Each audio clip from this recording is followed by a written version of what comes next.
So I think that growing up in India and coming to the US via Nigeria, which is what I did. I taught high school in Nigeria before I came here as a student. Growing up in India, it was very clear to me that if I was interested in any kind of questions of freedom or liberation, I had to take on decolonization as a deep intellectual epistemological question, because even though I grew up as part of the post-independence generation, all we had at that time was formal decolonization, which meant we weren't necessarily thinking about all of the deep ways in which colonization actually affects a people beyond, beyond self-governance, right, at the state level. What are the ways in which people who are formerly colonized and who've been subjected to various forms of domination have to think about decolonization at psychic levels, at social levels, in terms of racialized gender ideologies, in terms of the knowledges being produced, which, the knowledges being produced, the kinds of things that are taught in the school system become very crucial in terms of how people can imagine themselves. So growing up there and experiencing also a different colonized culture, which was in Nigeria, where I taught high school and where I had to justify to myself teaching Keats and Shelley and Shakespeare to Nigerian students for whom this was a very far stretch. Not that it wasn't for me when I was in school in India, but I think the combination of those experiences really brought home the significance of thinking about history and specifically colonial legacies, okay, in any liberation project for me. So then I come to the US, and one of the things I have to do almost immediately is learn the script of race and racism in the United States.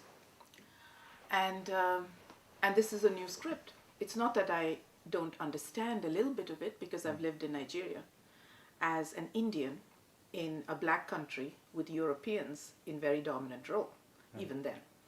But, the script of American racism is very particular.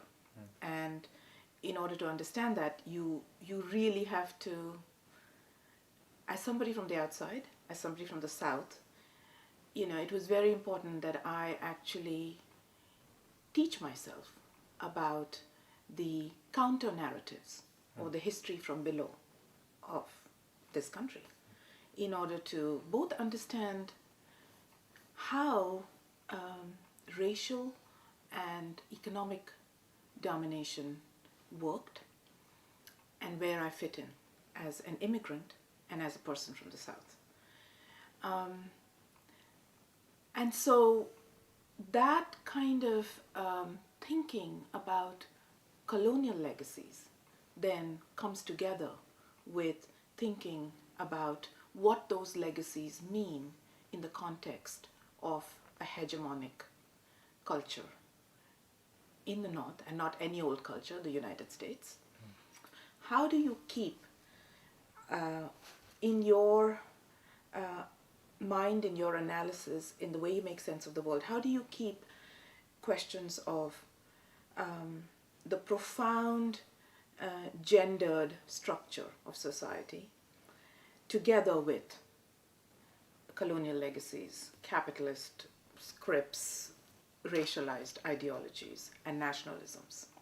How do you keep those things together and use that as a frame to understand what's going on? So a lot of my work then began by asking the question, so what am I reading in terms of feminist theory, What is hegemonic feminist theory, however one wants to define that, teaching me? And what it was teaching me was that that there was a way in which the focus, a particular kind of focus on gender, as non-racialized, as non-classed, right? And as sometimes sort of non-racialized, non-classed, and also taken for granted as U.S. American. There was no space really for thinking about marginalized constituencies of women who, in my opinion, very often were poor, working class, of color in the north, and often peasant working class workers in the south, that there wasn't a space for understanding these communities of women as critical communities with agency, having their own understanding of how they are located in the situation they're in. That is, that they have an understanding and reading of power, right? Because what I started finding was that the kind of feminist theory or gender analysis that I was subjected to, or that I was exposed to, really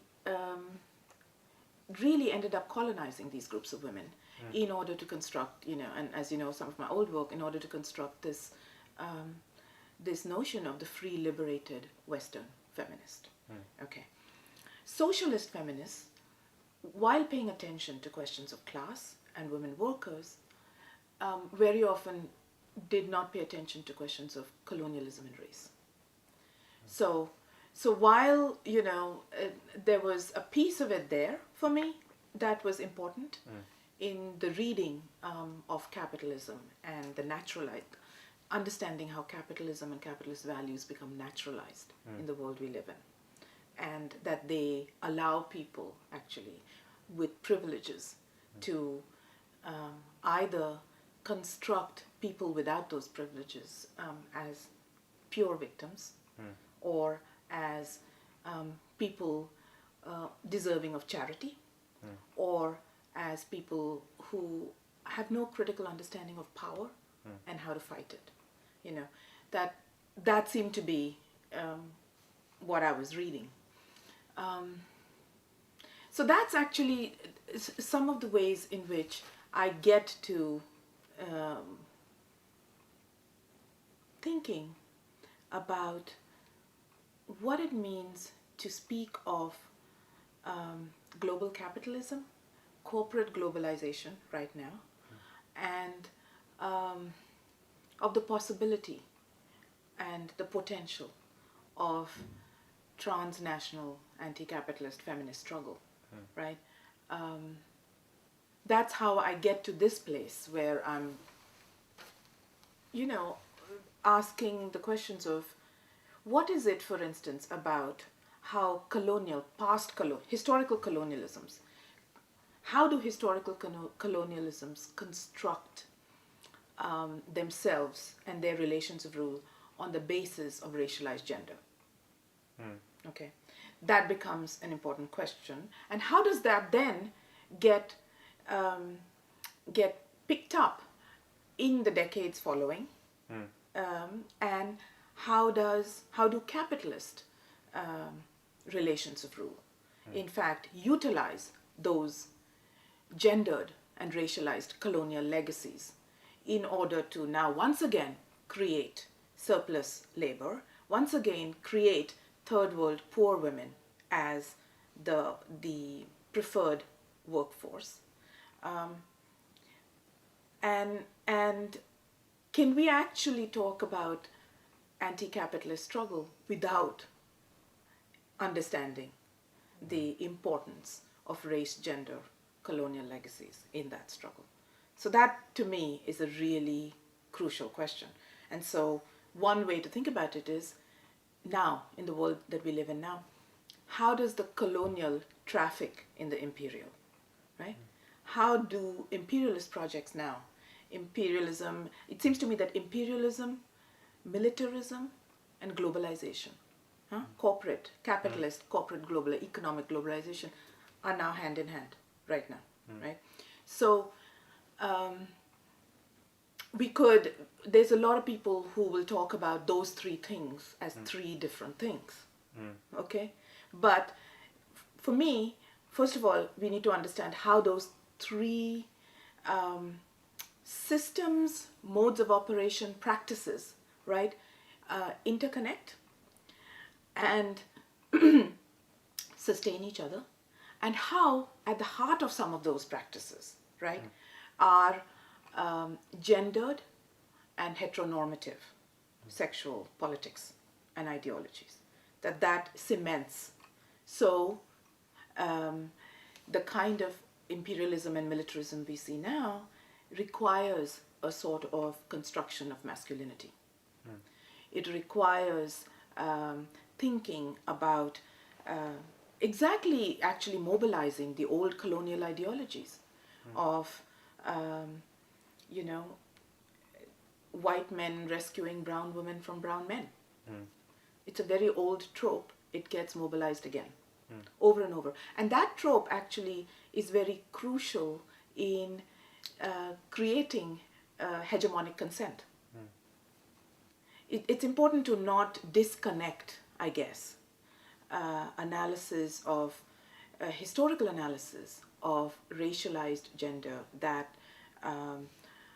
you know, we now have an incredible amount of literature on colonial legacies of racialized gender in different contexts in the world, you know, to not disconnect that work from the work that's happening now, which people would call anti-globalization work or anti-capitalist work, you know. So while on the one hand I think that the whole tradition of European Marxism and you know, you know, the left probably, I don't know enough about the left in Europe, but I know a little bit about the left in the US. I also know a little bit about the left in India. And that a lot of the sort of critiques of the left, both in India and in the US, have come from women within those struggles who have made it very clear that, in fact, the kind of way the revolutionary subject is defined, or even the reading of how power works, you know, is faulty because it is not gendered, right?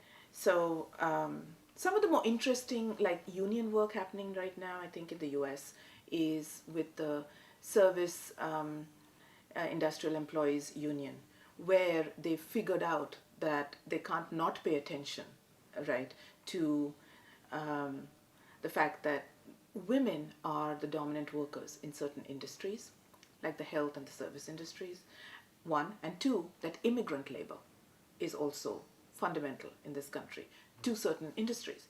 So you cannot then go in and organize women and immigrants on the same kind of platform, because their experiences, in fact, are not exactly the same. So it's interesting because that then, it's a very on-the-ground example of how the moment you start paying attention to questions of gender and race, right, your practical politics, right, have to change. And then if you pay attention to that, the practical politics, and theorize from there, right, then you have a way to intervene in the larger discourses of the left,